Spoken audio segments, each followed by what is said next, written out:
Kunjungan saya ke Cina dalam 3 tahun terakhir lebih dari 5 kali. Dan kunjungan saya ke Silicon Valley 3 tahun terakhir ada kali 2 kali.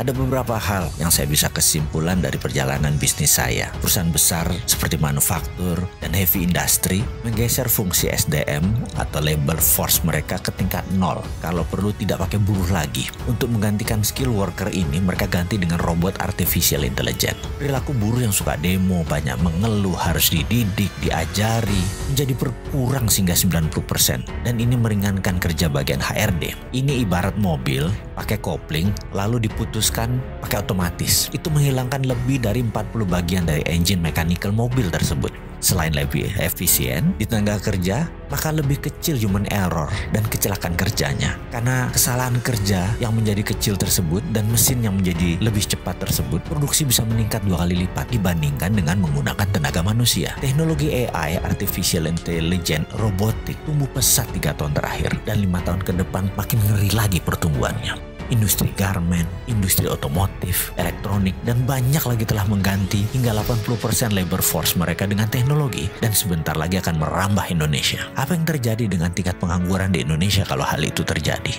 Hal ini cukup menjadi perenungan buat kita semua. Kepala kita langsung berkalkulasi, buat perhitungan karena 3 tahun yang lalu industri robotik ini belum secanggih sekarang. Apalagi ditambah dengan 5G.